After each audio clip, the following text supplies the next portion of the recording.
Hello. Today we're going to do a slightly different video. I was recently sent this video by WION news channel called the Plastic Surgery Debate on their Gravitas Plus. And being a plastic surgeon, I thought it was important for me to respond to this video and maybe point out a few things that might not have been portrayed accurately in the video. I'm Dr. Aniketh Venkataram, plastic surgeon at the Venkat Center for Skin, ENT and Plastic Surgery. So without further ado, here is my reaction to WION's video on the plastic surgery debate.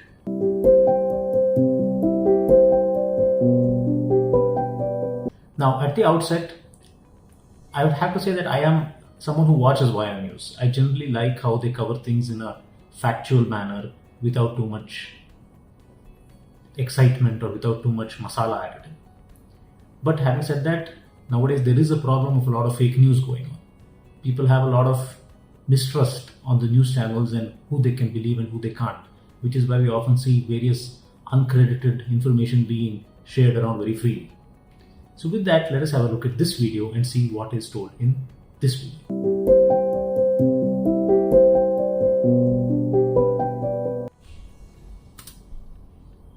Hello and welcome to Gravitas Plus. I'm Palki Sharma Upadhyay. Very few things in this world are as controversial as plastic surgery. It's the kind of surgery that alters the way you look. Recently, an Indian actor tried changing the way she looked. She died. The actor was all of 21. Her parents had no clue she was going in for such a surgery. Now, let me just say over here that as per Indian law, a patient has to be 18 years old to give consent for any surgery. And it is the patient's wish who they want to tell about their surgery and who they don't tell. The doctor is not allowed by law to reveal any patient's medical information to any other person other than the patient. By law, a patient is the only person who takes responsibility for his or her surgery once they are above 18. So, I don't know in this case, but if the patient did not want to tell her parents, that is the patient's requisite, and it is the surgeon's duty to respect that. This is what the law of the country is. This is what being an adult means, that once you're an adult, you have control over your body, you have autonomy over your body. Now, should the parents have a say? Should they have been informed? That different people will have different opinions. But there are no two ways on what the law of the country is, which is that anyone above 18 has full autonomy over their body, and a doctor is not allowed to share any medical information about any person to anyone else. She wanted to look thinner. The actor's death made headlines. People asked, what was the need of taking that risk? In fact, this comes up every time we talk about plastic surgery. What is the need? What really changes by changing the way you look? Liposuction is the... So, it is true that there is this stigma about plastic surgery. Well, firstly, let us point out that plastic surgery is a wide specialty, the wide range of procedures, ranging from hand reconstruction, burn surgery, trauma reconstruction, reconstruction after cancer, and cosmetic surgery is one part of plastic surgery. Now, it is true that the stigma is associated with plastic surgery because many times these surgeries they have a psychological component. It's not purely a medical necessity. What do I mean by that? Let's say in a kidney transplant, if you don't get a kidney transplant surgery, you can die. Here, you're not going to die if you don't get a cosmetic surgery done. But this is not about quantity of life. This is about quality of life. Will this improve how you live your life? That is the decision we as plastic surgeons take in many of our procedures. Most frequently performed plastic surgery changes the shape of your body by removing excess fat. Liposuction makes up 19.9% of the total aesthetic surgeries performed globally. So what she said here is by and large correct. And I can see that she has taken her information from a credible source by the survey by the International Society for Aesthetic Plastic Surgery. Liposuction is the most popular surgery done worldwide because it is very safe and it has various benefits, which we will talk about a little bit later. This is closely followed by breast augmentation. This surgery changes the shape or size of the breasts. The third most popular plastic surgery is eyelid reshaping. It's called blepharoplasty. Another popular surgery is abdominal. Now these figures of second most common, third most common, these are international figures. These are for the world as a whole. They do not necessarily translate to India as such. Blepharoplasty is definitely not the third most popular procedure done in India. Rhinoplasty changes the way your abdomen looks. How? By removing excess skin from the abdomen area. Then comes rhinoplasty. This surgery changes the shape or size of your nose. And it's not just nose, breasts and abdomen. Plastic surgeries can completely... So let us look at what are the common plastic surgeries in India. This is again the International Society of Aesthetic Plastic Surgeons survey, and here is the page on Indian procedures. So in India, the most commonly performed cosmetic procedure is liposuction, which is around 23%. Second most common is rhinoplasty, which is around 13%. Third most common is breast augmentation, which is around 11%. Then comes gynecomastia surgery, which is around 9%. Then comes fat grafting to the face. Transform you. Meet Rodrigo Alves. This is how he looked at 17. Rodrigo then decided he wanted to look like Ken. You know Barbie's friend Ken? 10 years and 12 plastic surgeries later, Rodrigo looked like this. He had changed his name to Human Ken Doll. He then went for a hair transplant. Also removed some ribs to enhance his six-pack. After his 11th rhinoplasty, Rodrigo's nose began collapsing. So, now this person, the Human Ken Doll, and there are some others like him, these are often used to ridicule or belittle cosmetic surgery. Now, there's a lot to unpack here. Firstly, let me say that, as I said earlier, plastic surgery is not just a mental issue, it's a psychological issue. So, we as a surgeon need to evaluate who is a good patient and who is not. Just because a patient wants something doesn't mean it should be done. It's not about what you can do, it's about what you should do. Personally speaking, I as a plastic surgeon and every senior respected plastic surgeon I know would never do this on any patient, because clearly in this case, the patient might have some psychological issues. So, the second thing is that how many of these surgeries were actually done by trained plastic surgeons? This is an important question to understand. You might think that all plastic surgery is done by plastic surgeons, but unfortunately that's not the case. The truth of the matter is that there is legally nothing to stop any doctor from calling themselves a cosmetic surgeon, which is why in fact we have a lot of cosmetic surgeons doing these kinds of procedures. And cosmetic surgeons might not be plastic surgeons. A plastic surgeon is someone who has spent 6 years doing an MBBS, 3 years doing general surgery, and then 3 years doing plastic surgery. On top of this, most surgeons, myself included, have done additional fellowships and additional training in cosmetic surgery. So we're looking at a total of anywhere from 12 to 14 years of training. But there are various people out there who have far less than that. They might have a basic medical degree. They might not even be a physician. They might be a dental surgeon doing these cosmetic procedures. And a lot of these kinds of extreme cases are often done by these kind of unqualified individuals. That is an important fact that needs to be established and that needs to be brought out when we're talking about this. And lastly, in any field, there are outliers. There are crazy people at the end of every spectrum. This is an example of an outlier. This is not someone who represents the vast majority of plastic surgery procedures that are done. 99.99% of plastic surgery procedures aren't like this. This is the crazy extreme. So using that in a debate about plastic surgery as a whole, I feel is a little unjustified. It muddies the water. Even in the news organizations, for example, there are news channels who are very untruthful, who are very sensationalistic. We all know them. Would it be fair to have a debate about news as a whole, showing these selected specific clips of these kind of extreme news channels? That's the analogy that I'm making. Soon he decided he's had enough of Ken. Rodrigo now wanted to look like Barbie. This is how she looks today. The name's now Jessica. In 2021, Jessica declared she wanted to look like herself again. So she began sharing no makeup selfies. This is her some 75 plastic surgeries later. From this to this.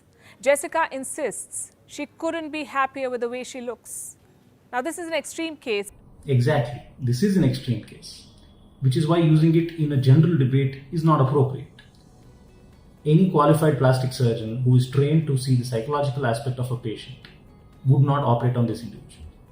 If I have any doubt that a patient is not in a good mental frame for a cosmetic procedure, 1, I would not operate on them.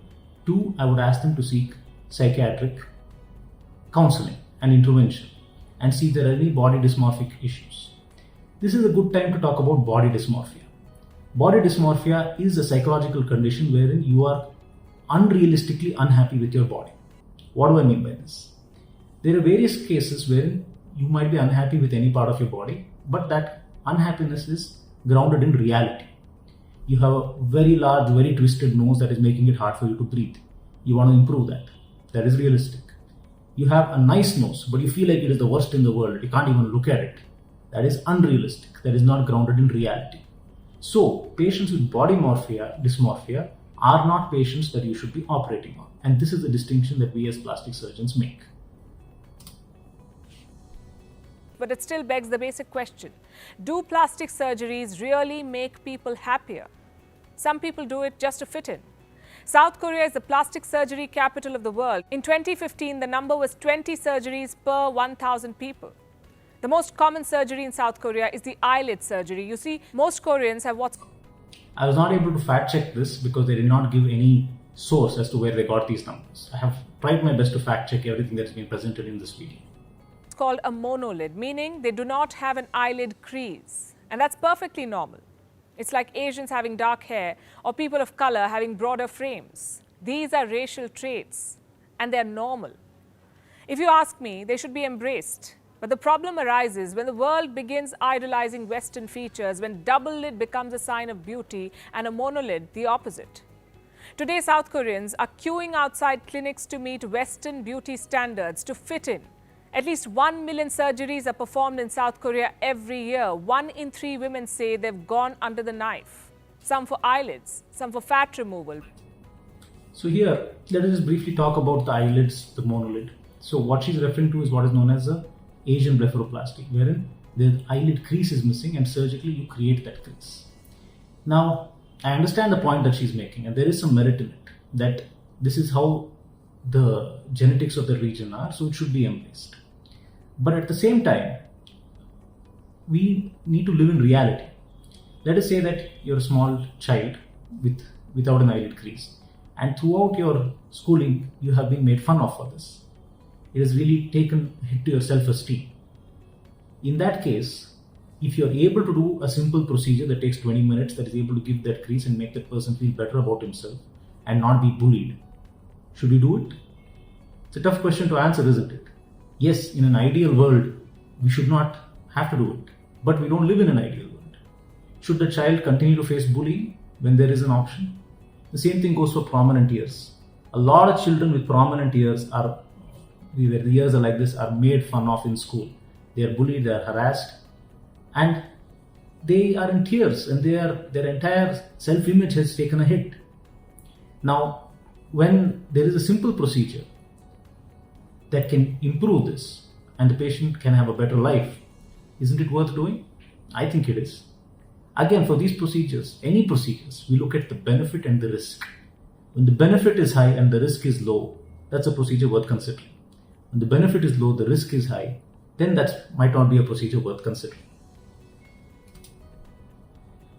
Breast augmentation, hair rejuvenation, facelifts, skin whitening, or restructuring the jawline. Now, on a side note, I can't help but ask, is K-beauty nothing but the magic of multiple cosmetic procedures? And here's the previously asked question, does changing the way you look really change anything? Actually, it does. Studies show that an attractive person is more likely to get hired, promoted. They're also more likely to get a better salary. It's unfortunate, but it's true. We live in an age where people swipe left and right on others' faces, depending on the way they look. It is not unusual to come across ads seeking quote-unquote aesthetically pleasing brides. So I'm going to say something here.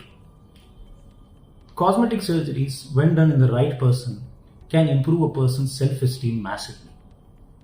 And when someone is confident and has high self-esteem, they do better in all walks of life than when they are not.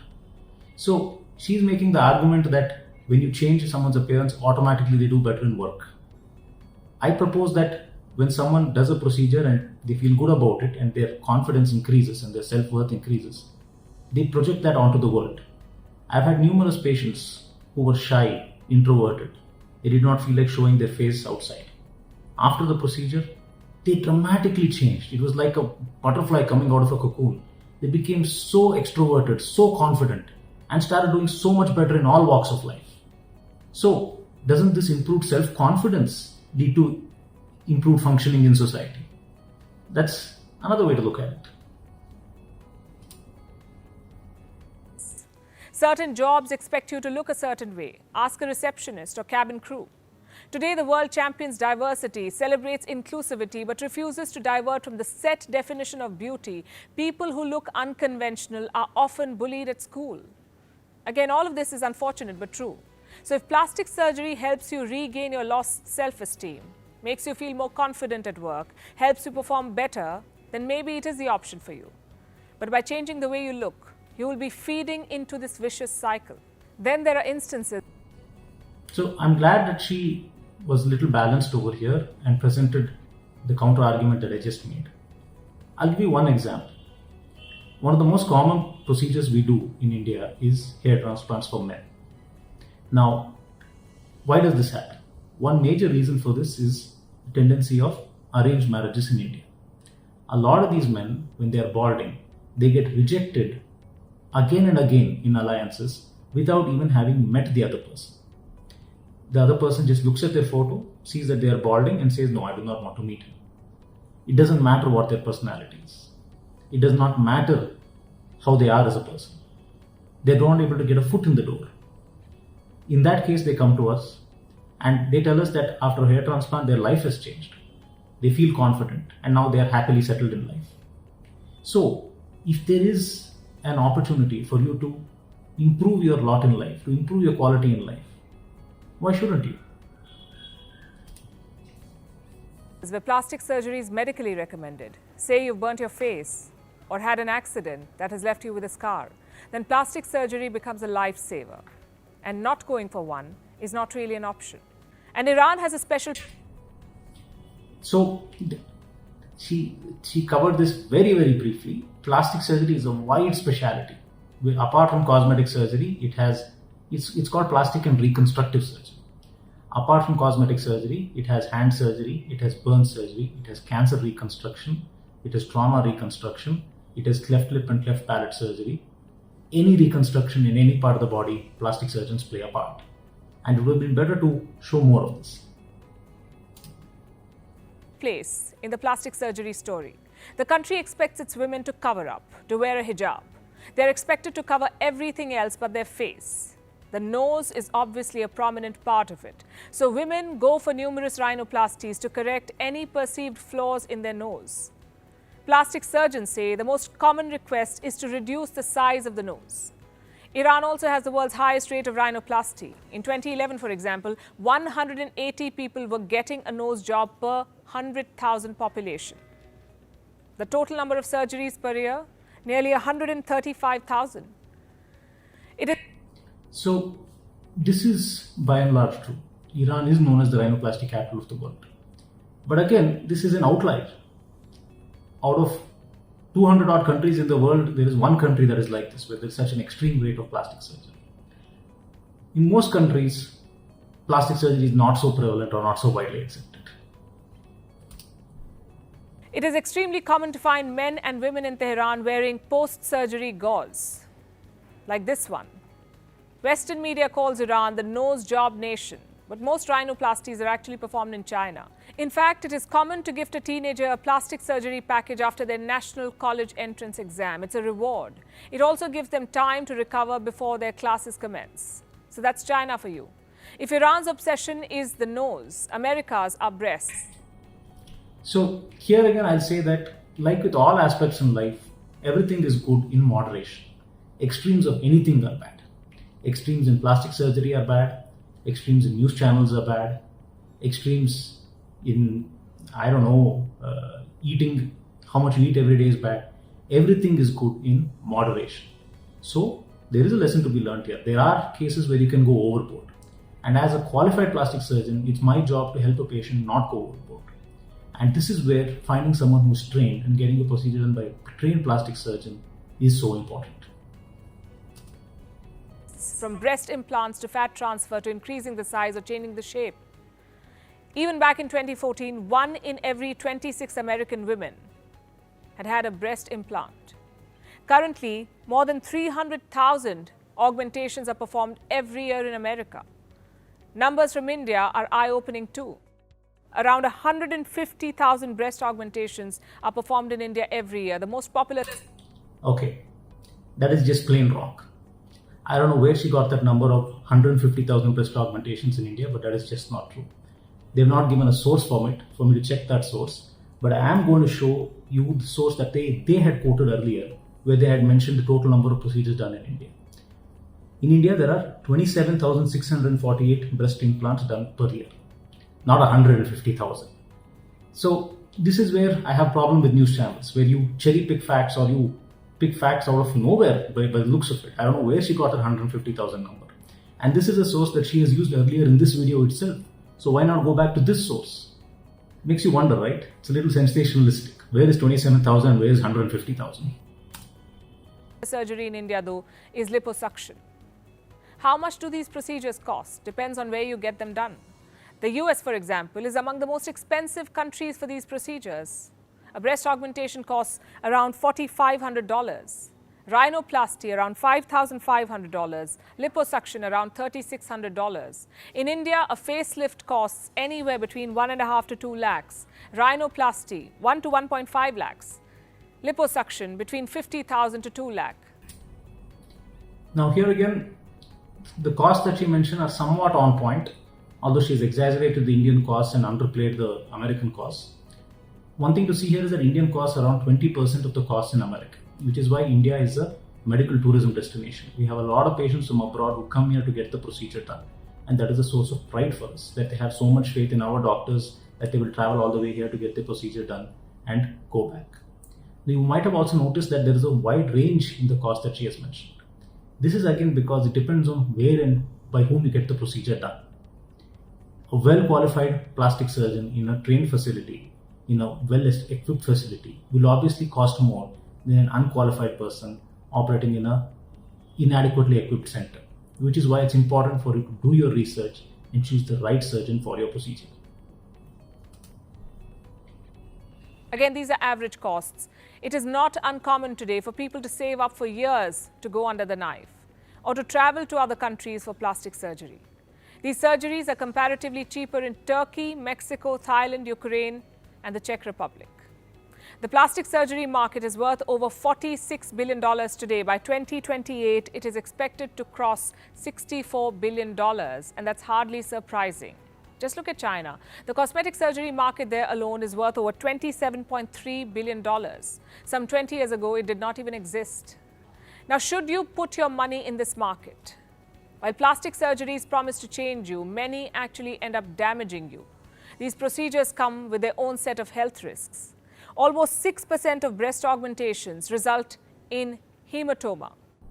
I would have to disagree with this. She has not mentioned any source for this number. So I'm going to show you a peer-reviewed article which shows that the incidence of hematoma is around 0.2 to 1%. So it's important that we use proper evidence when we are pointing out these numbers. We can't just pull these numbers out of thin air. 2 to 4% breast surgeries lead to infection. Again, the incidence of infection after breast augmentation in a peer-reviewed article is around 0.38%, not 2 to 4%. Many also lead to nerve damage. You may lose your sense of smell as a result of botched up rhinoplasty. This is almost unheard of, unless it is done by someone who really has no idea what they're doing. The nerves which control your sense of smell are high up in the nose, nowhere near where you operate for a rhinoplasty. For someone to really damage the sense of smell after rhinoplasty, they must really not be knowing what they are doing. A qualified rhinoplasty surgeon will never cause that complication. This is why, again, you need to go see a qualified plastic surgeon for your plastic surgery needs. That's the take-home message today. Tummy tucks often result in seroma. You may end up with scars, or worse, you may end up dead. The chances are 1 in 50,000. Now, this is a very egregious number told by WION News Channel. They have said 1 in 50,000. The reference that they have mentioned by the Center for Research, I went and checked it out. It's not a scientific paper. It's not data from any hospital. It is some opinion article written by some person where they have just mentioned 1 in 50,000. And there is no data for this. I don't think it's right for WION to quote a source like this. I'm going to show you a peer-reviewed source written in the Journal of Plastic and Reconstructive Surgery. And in that, the mortality rate was 0.25 per 100,000. That is 1 in 400,000. So again, where is 1 in 50,000? Where is 1 in 400,000? It seems like they're just trying to cherry pick facts, not even facts. There's no data for that 1 in 50,000 number, but it's more sensationalistic. And that's what I don't like about this video. There's another problem with plastic surgery, and that's addiction. Do you recognize her? Courtney Cox played Monica in Friends. This is how she looked when the show began. This is how she looks now. Cox says she went too far with surgeries. You see, I agree with this. This is where again the question of body dysmorphia comes in. Is the patient's ask or want based in reality, or is it body dysmorphia? Someone who's body dysmorphic is not someone you should operate on. This is something that a trained surgeon will help in identifying. It is my job not to say yes to every single patient, but when the patient should not have a surgery, to say no. going under the knife becomes a habit. You start chasing perfection like a car chasing a mirage. There is also the problem of unlicensed practitioners. You see, plastic surgeries are complicated even if it's something that's non-invasive, like skin whitening. It must be performed by a certified practitioner. But do we have enough of them? The Indian actor who died, she went to a hospital that did not even have an ICU. She did not get proper post-surgery care. Water had entered her lungs. Today, there aren't enough regulations to protect those going in for such surgeries, and life-threatening complications are a fact. I agree with this. There is not enough regulation. As I told you, it might be shocking for you to know that not all plastic surgeries are done by plastic surgeons.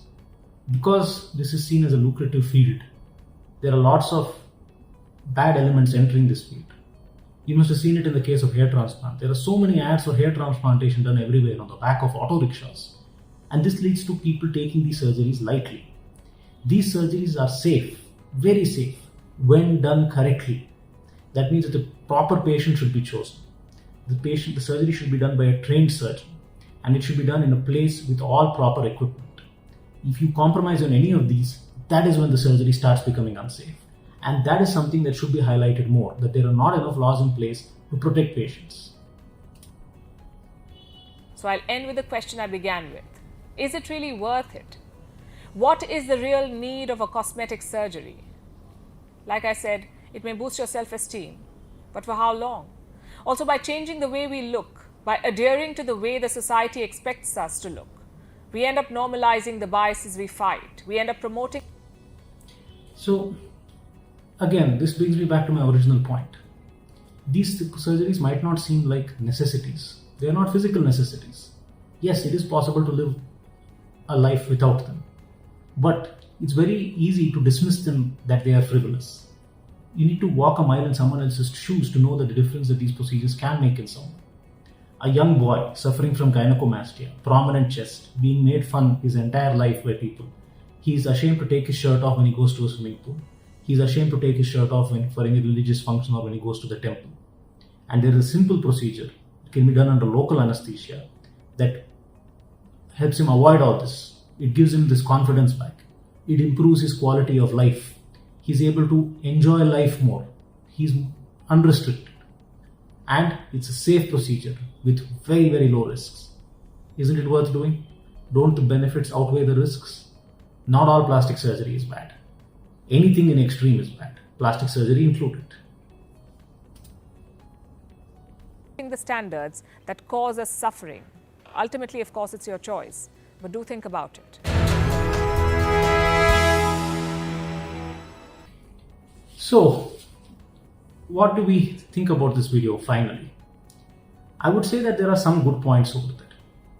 I'm not going to sit here and say that everything in plastic surgery is perfectly fine. I would say two things. One, anything in extremes is bad.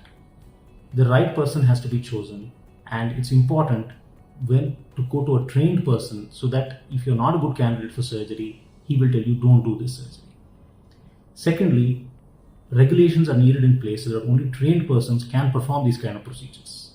I mentioned to you what the degrees are. In India, an MCH in plastic surgery or a DNB in plastic surgery are the degrees that you need to look for from your plastic surgeon. Anything else is not a plastic surgery. These regulations need to be made to help protect our patients. A lot of the risks that you saw today, complications, even deaths, their chances are higher when they are done by untrained individuals. Now, speaking about the video itself by Gravitas, I would say that I'm disappointed by a couple of things. One is using outliers, extremes, to talk about the norm. The human Ken doll, that is 0.001%. Using that to talk about a young girl who has low self-confidence because of her nose, I don't think those two are comparable. Secondly, as you saw, a lot of the facts that they presented are just plain wrong. And as a news channel with a team of fact checkers, that should not happen. I'm a doctor and I could fact check those things in half an hour on my laptop. So there's no excuse for WION to get those things right, those things wrong. Especially as we have seen, it looks like part of it was intentional. They have used the ISAP survey to quote one fact, but then they have ignored it for another fact. This should not happen from a reputed news channel. And lastly, a lot of things were cherry-picked, taken out of context to make a point. This is called a plastic surgery debate. That's the name of the video. But where was the debate? You could have called a plastic surgeon. You could have also called someone who was against plastic surgery and had a proper debate. That way, that would have been more balanced than cherry-picking selective facts and presenting them as the myopic view of the entire field of plastic surgery. So this was my response to the plastic surgery debate by Gravitas. I hope you liked it. Do share this video with your friends. Do subscribe to our channel. If you have any questions, do contact us. Thank you. Have a great day.